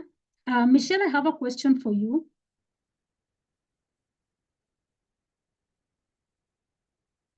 How can women in leadership roles foster more inclusive and supportive environments for other women in the workplace? How can women in leadership roles foster more inclusive and supportive environments for other women in the workplace, from your own experience? Thank you, Dottie. Yeah, I think that's a really good question and a very important one, especially in our context.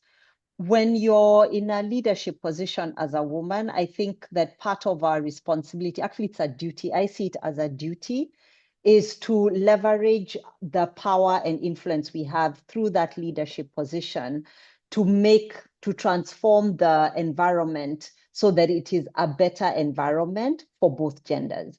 Where obviously we recognize that the current environments tend to be, like the status quo tends to predominantly favor men over women.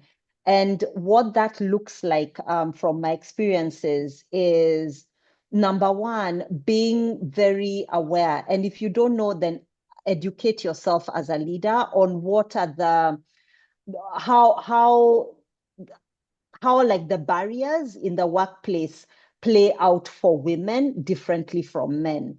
So for example, in my current role, one of the first things that came out when I came in into the role was the issue of sexual harassment, and not in the workplace, because the role that I'm in, we are external facing. So a lot of the people on the team, women on the team, would face sexual harassment from external actors. And the situations that were making them vulnerable to that were actually driven at work. So it was like that thing of like, you have to deliver the result, no matter what, you need to get this outcome. And because there was no flexibility, then people were in a situation where someone could take advantage. And prior to my joining, I think this particular nuance hadn't surfaced. It wasn't really being seen, but yet women were dealing with it daily. It was very difficult. They felt that they couldn't raise it because then how is that going to impact their career? Because a man's reaction would be, oh, okay, then we won't send you for external meetings because you're vulnerable. Then that messes me up in my career. So I used that and with other powerful women in the department to start raising awareness and just shift like the kinds of policies that increase vulnerability. And that's just one example. The other thing is like looking as a woman, look at how promotion rates happen. How is performance being measured? And are there ways that women are being punished for, like, for example, motherhood, when they go on maternity leave? And you've got to be very intentional as a woman leader to make sure that like these systemic and process issues, because they're not obvious. Like you really do have to know what these barriers are and how they play out for women. And then as a leader, you've got to drive the changes that are required. And then make sure it's monitoring, and then make sure that you're also passing that message down to your team. It's not easy to do. So don't let my answer seem like, oh, this is, yeah, you can do this in like a 9 to 5. It takes years. But definitely as women, like, yeah, it is our duty, because without doing that, then the status quo remains. And then the other thing, which I do unapologetically actually, is obviously, I'm interested in raising everyone and growing everyone beneath me. But I do have a bias for women because our organization is still quite predominantly, at the senior levels, it's predominantly male. And so I look at what role am I making to raise the women behind me, to help them to navigate this so that they can also shine.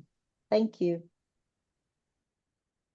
Thank you, Michelle. Great insights there. As we come to near the end of our discussion today, I would like both of you, Michelle and Colleta, to give a piece of advice. And I will put it like this. What advice will you give to a young woman who is just starting her career and has leadership aspirations? What advice would you give to a young woman who is just starting her career and has leadership aspirations? Colleta, please. Yeah, that's a great question. One of the pieces of advice I like to give is be self-aware, know who you are, because I believe that everybody has a treasure within. And a lot of us fail to cultivate that treasure because we are very busy listening to what everyone else is saying, or we're very busy trying to do what everyone else is trying to do. And we may advance ourselves in the way that is just not going to lead us to the place where we can excel or we can do our best. And I'll give an example. I've met a lot of people who want to, immediately they do their first degree, they want to run and do their master's, and they want to combine that with, I don't know, CPA or SCCA or whatever, just trying to really get all these academic qualifications and even professional qualifications.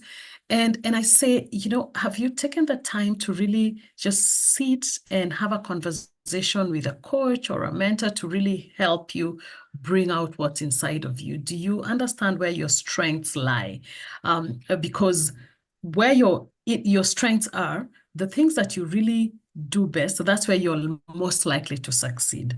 But then sometimes people want to chase, what looks more lucrative. So I advise people to really take the time and become self-aware, understand who they really are and what strengths they have, and even what weaknesses they do have, so that they can develop themselves in those areas where they are most likely to succeed.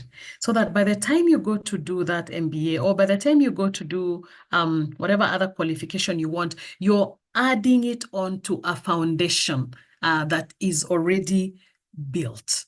All right. And it's not coming to be suspended right here. Yeah. And I hope I'm making sense. So that's one. And then the other one is, and I think I've alluded to that, work with a mentor, work with a coach, so that they can support you in your growth. And the other one I will say is on page number 174 of the book, How We Rise. I want to read that phrase because when I read it, it spoke volumes to me.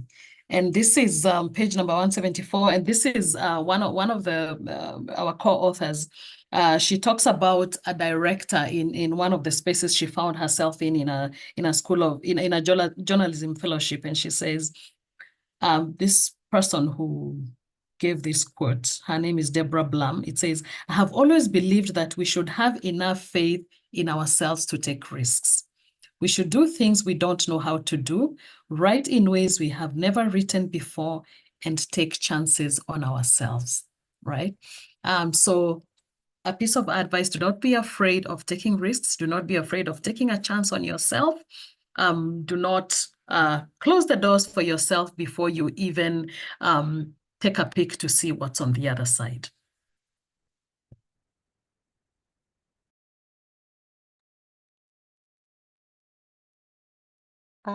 Thanks, Colleta. I agree with the tips that Colleta has shared.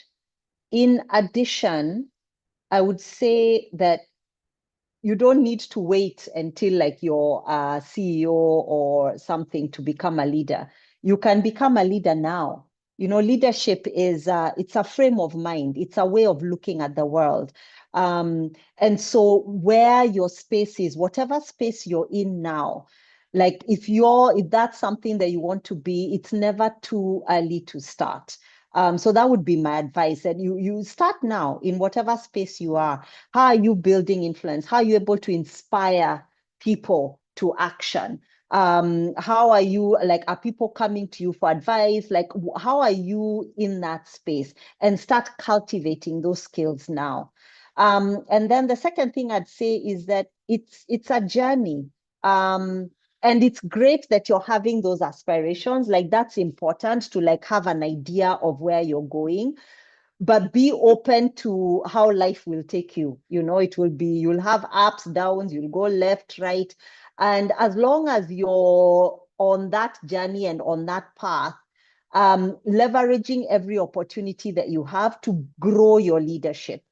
And then the third one, which was a painful lesson that I learned, because I also had great aspirations when I was younger, and I achieved them very young, and I relaxed. And so when you achieve your dream, make new ones. So I find that leadership, it's like a mountain range. So right now you're seeing this mountain. Your goal will be to get there. You'll get there. Once you get there, you'll see there are all these other things about leadership that you had no idea about. So you just keep growing. When you achieve a goal, make new ones, and use every step of that journey to cultivate your leadership and enjoy it. Yeah.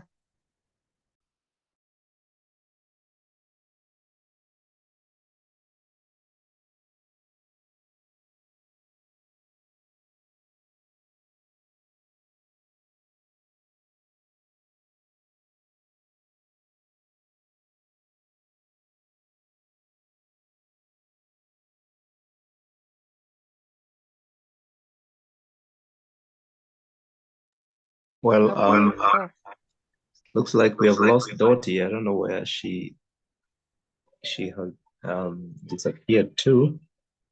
But before she gets back, maybe we can carry on. My name is Dosa Radido. I've just been doing things in the background.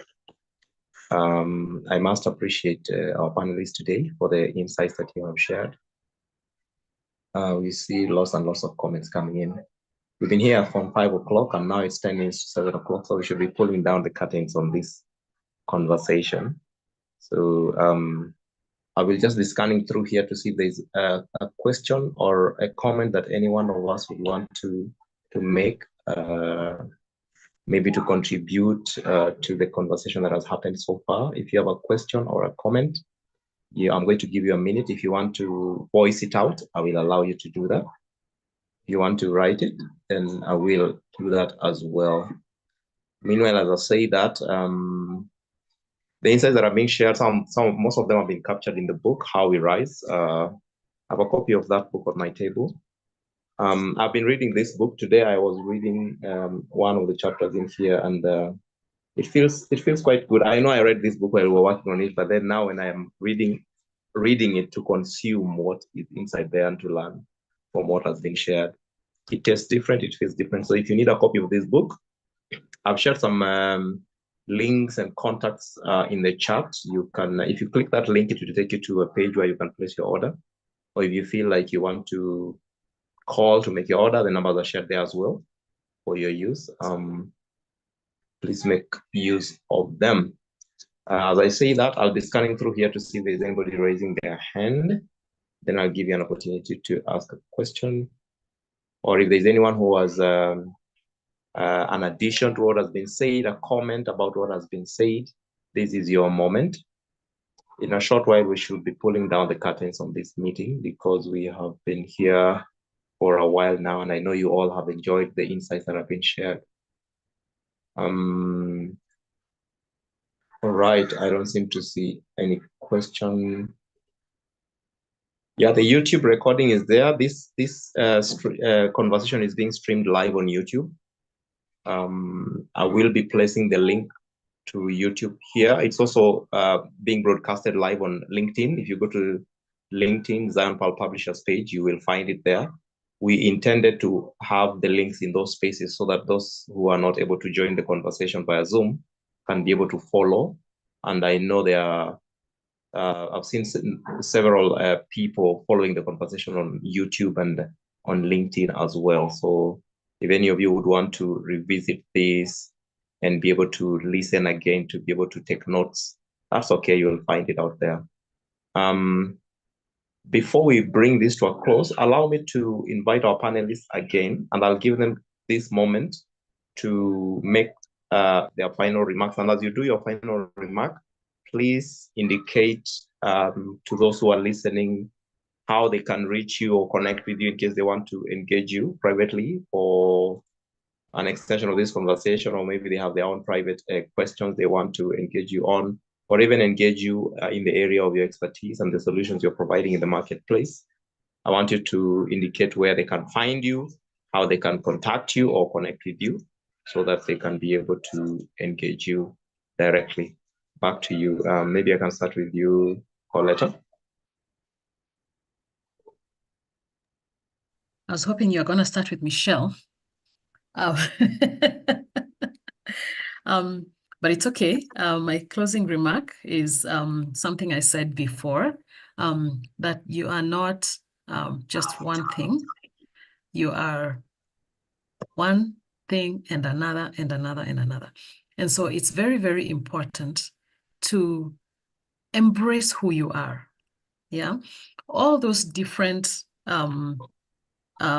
ways in which you show up, right? And again, seasons, right? So you might be in your season, I don't know, as an employed person or a person in business, or as a new mom, or as a, you know, and I see there are some gentlemen also here. So whatever season it is, this is a very personal journey. Each of us must embrace that journey and realize that that journey comes with plenty of opportunities to learn and grow.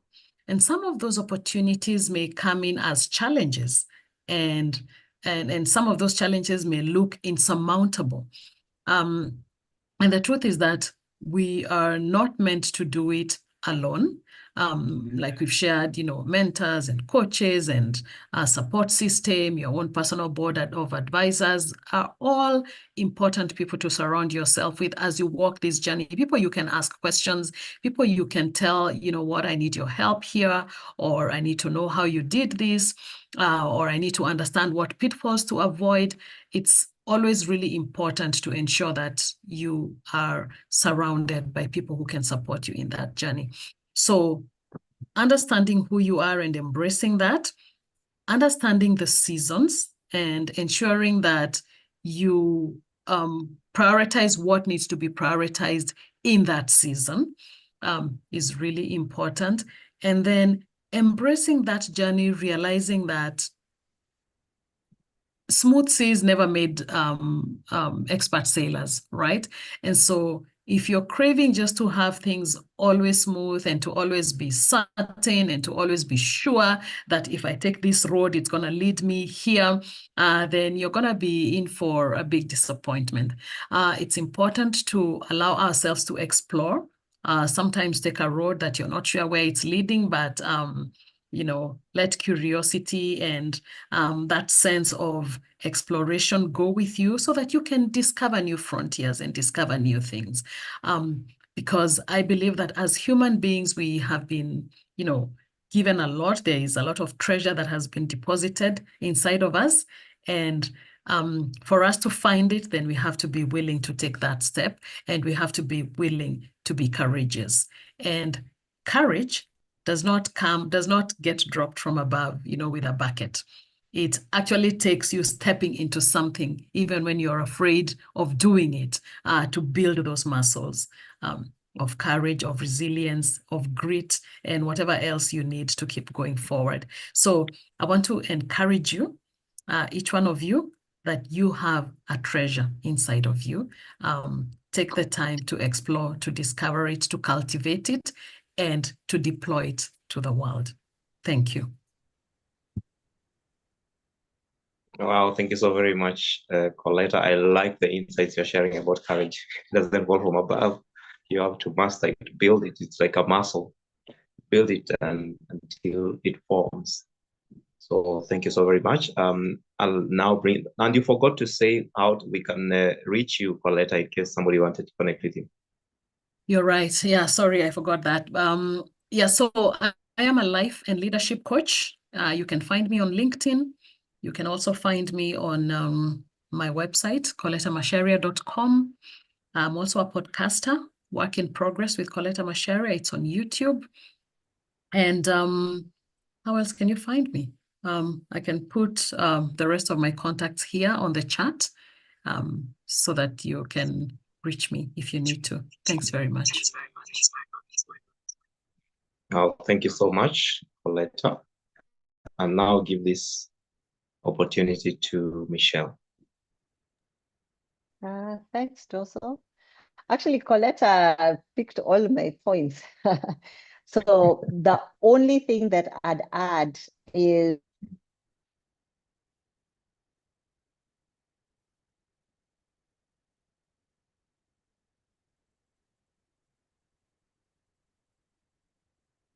reflect. I think you will realize that most people, we show up at our best when we are solving problems.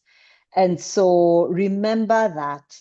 And that will help. Certainly, it has helped me with building my resilience, because I don't think it would be overstating it that when you're in a tough season, like when you're in those doldrums, they are real doldrums. When you're in proper fire, it is real fire. It is tough. When you're in a hole and you can't see your way out, I know it feels really, really hard. I've been there.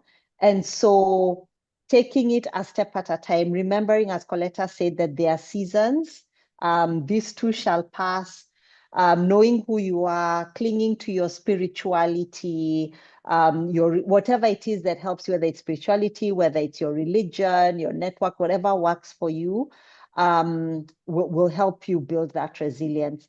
And then the second piece that I'd say, my living remarks would be a reminder that we have agency. We can own our journey. and we should own our journey. Don't let anyone else write your script for you. Don't be waiting for other people to take responsibility for your life. When things happen, situations will happen, it will be difficult, but you have the power to decide how you will respond. That has been a game changer in my life in so many ways, just that realization.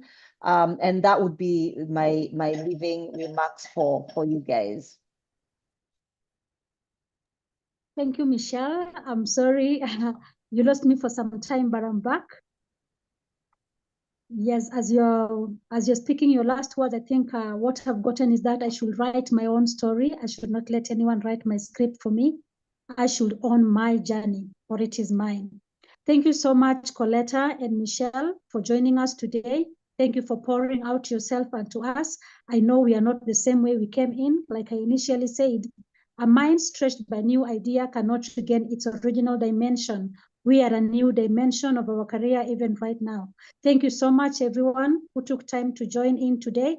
I know it has been exciting and you have something to take with you.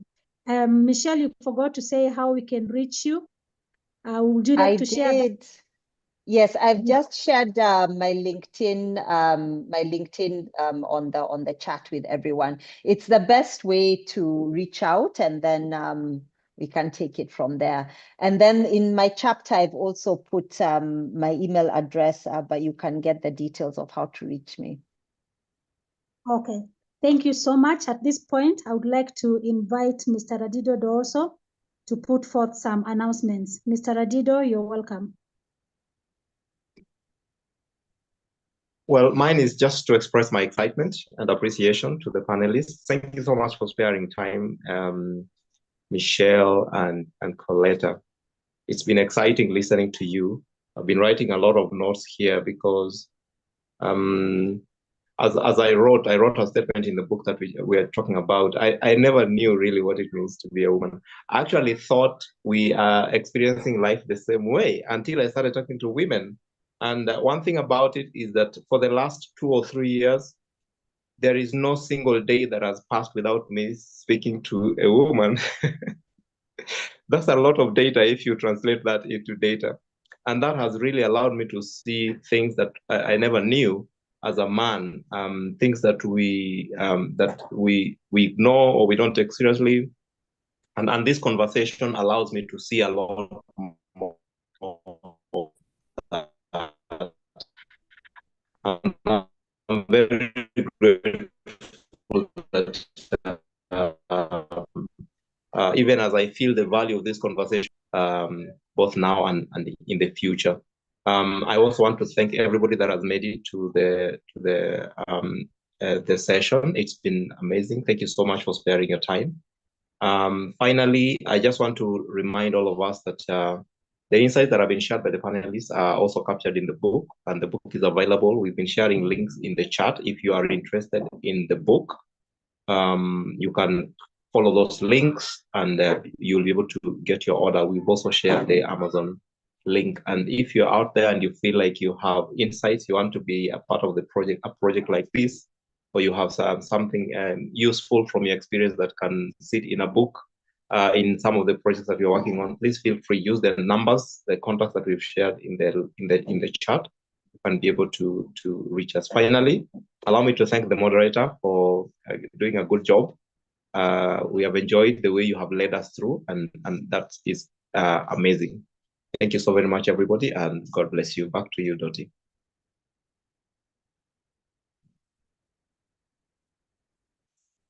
I'm not sure she's in here. It looks like we've lost her again. So with her permission, I will bring the meeting to a close by sending us away with the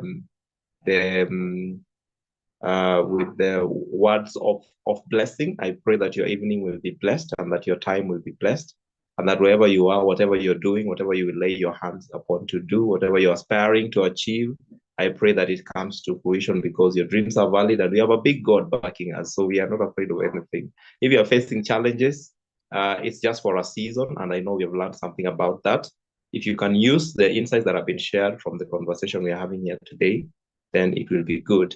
We are going to be having other conversations like this in the coming days, and when we are ready to do that, we'll be placing the announcements out there. So you can follow our page on LinkedIn, Zion Pal Publishers, so that you can be able to see when we are having something else to do. Otherwise, thank you so very much, everybody, and I wish you all a good time wherever you are. God bless you. Thank you. Bye. Bye. Thank you. Thank you very much. Thank you, Michelle. Thank you, everyone. God bless you.